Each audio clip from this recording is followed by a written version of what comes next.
be honest, Georgia, if you're getting the best players in this state, you should be winning championships. That was Kirby Smart from a while ago, but it was something that he said and showed immediately how important recruiting was for him. I've been going back and looking at some old quotes from Kirby because we're in the bridge between the season and spring football, and sometimes there's not as much to talk about, but you can always go back and look at where his mindset has been, where he's going with things. And that's one of the first things that he talked about is, if you're successful at recruiting in Georgia, you will be successful, you will win championships. And the fact of the matter is that, stick with me on this point, Mark Richt took Georgia from being, I would say, a regional power to a national brand.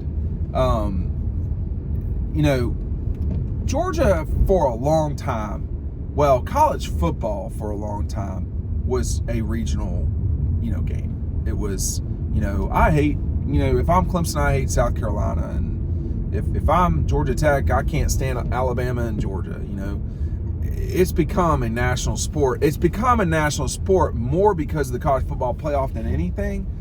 But in the 2000s, with the invention of the BCS at the close of the century, that really elevated the national limelight on things too, because no longer was the Big Ten champions certainly going to the Rose Bowl. They were going to wherever the BCS championship was if they were the 1 or 2 seed. So we got a chance to see Miami play Ohio State for a national championship, or, the Gators play Ohio State. That didn't go great for Ohio State when they played some of these big games against the SEC schools. But, it elevated college football from, Georgia, Florida being like something everybody in the South talked about to where it's one of the most watched games every year in college football. So, and that let me tell you, that was not always the case. The other thing that coincided with that was you had, the SEC with CBS. That mattered a lot in terms of exposure and so forth. I mean, the CBS did not pay the SEC the amount that it was, the amount that it really earned CBS or close to it. It was not an equitable deal, but the SEC agreed to it. And so, that's what it is in business. And, now that's gone. And now all of the money that SEC should have gotten, it's coming in. And why does that matter? Well, I mean, that money turns into wins on the field, and it helps you in recruiting. And I'm not talking about NIL. I'm talking about facilities. And I was texting back and forth with somebody over the week, during the week, and they were showing me a facility at a really small school. Well, you can't build those things without money, and the money at this point comes from broadcasting rights. So all of those things tied up, are in the background as Kirby's general point moves forward, which is you got to recruit this state, and you got to do really well at recruiting this state. And, I have always been of the bank robber theory. You don't go rob the Goodwill store. You rob banks because that's where the money is. You go wherever the kids are. It just happens to be that there's a lot of kids in Georgia, a lot of kids. We've seen lately a couple number 1 overall draft picks from this state. That's pretty rare. I mean, actually in the last, 15 years, there's been not fewer than 3 with, Cam Newton, Trevor Lawrence, Trayvon Walker. Now, I'm maybe leaving someone else out. I'm not sure, but the amount of skill in this state is serious. And I've written about this a lot too. Where Cam is from, that is like a way undervalued area in terms of people don't think about South Atlanta. Well, I don't know what people call it now, but when I was growing up, South Fulton was South Atlanta, but whatever. I mean, Creekside and all that. I mean, if Norcross is Atlanta, how is South Fulton not Atlanta? But that's another. People get really jumpy about geography. I'm not going to tell somebody from Decatur where Decatur is, because that is like really serious. Let me tell you, that is serious business in DeKalb County. But there's so many people, there's so many guys that are gifted. You know, you talking about Anthony Edwards. Just this state is so, you know, blessed with the number one thing Georgia has as a state are its people. That's the number one, you know, strength of this state are the people. And it's not all Atlanta. And so when you look around and you see who has good football, you know, like in North Carolina, it's generally in the city. It's in, you know, Charlotte and Eastern North Carolina. You know, it's Florida. It's very scattered, but Florida has 20 million people almost.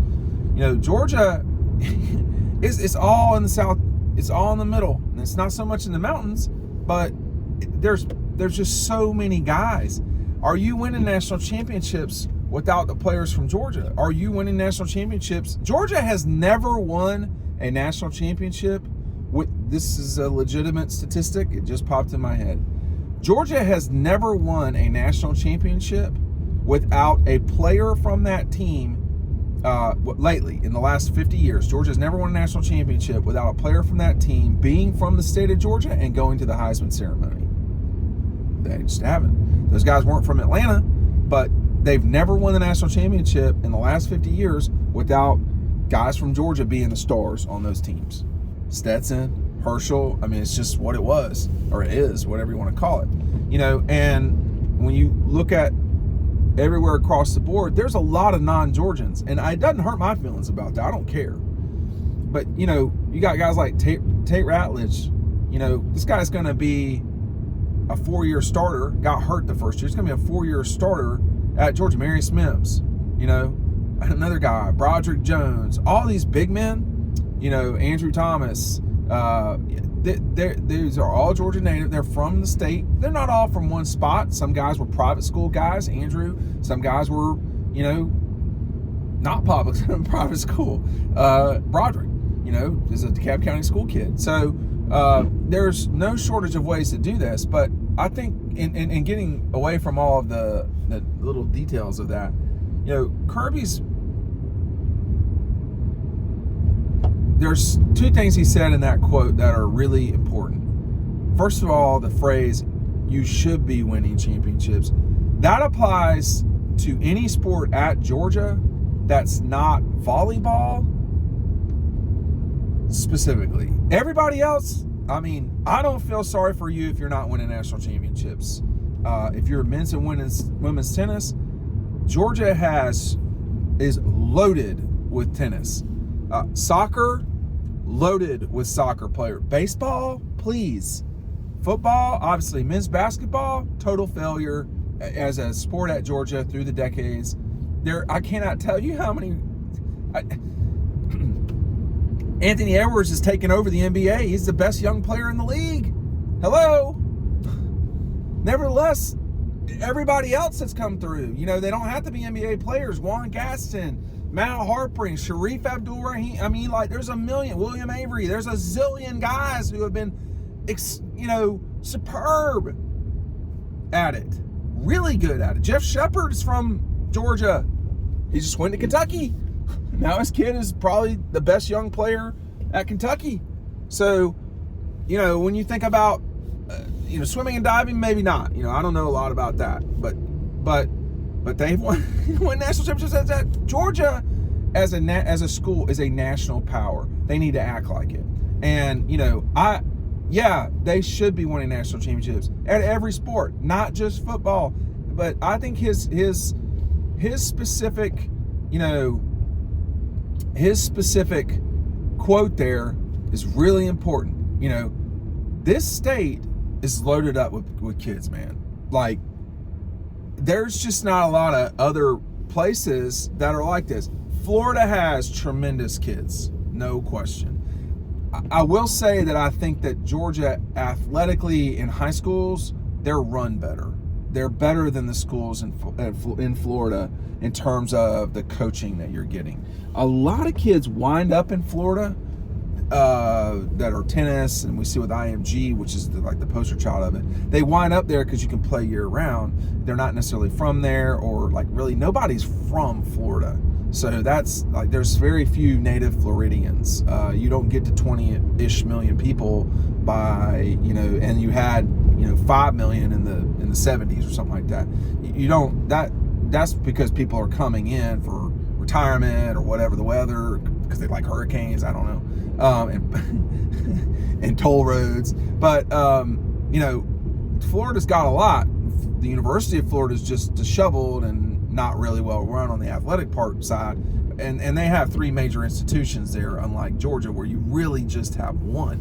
LSU's another one. It's just that LSU's not got, everybody's got their own problems, you know? Everybody's got their own problems. Georgia has opportunities too. And, you know, like what Dawn Staley's done at South Carolina, that could have happened at Georgia. That can still happen at Georgia. What, you know, Kim Mulkey, it's almost always about getting the right coach. And in the case of the Dogs right now, they definitely have the right football coach. It sure looks to me like they got the right baseball coach, but let's just see how this season moves forward. If you have the right person leading, you know, Suzanne, Andy Landers, I mean, the best example of this are Suzanne Youghlin and Manny Diaz and Jack Bowerly. Those 3, like, it would be, they could not hold in their hands. They literally could not hold in their hands all the national championships they've won, because there's too many of them. You could not. Maybe Manny could, because I think he's only won 5 only, or whatever it is. So maybe Manny could like corral it.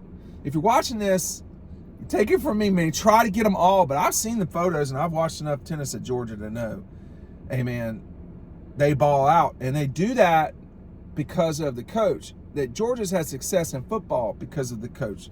Thanks for watching.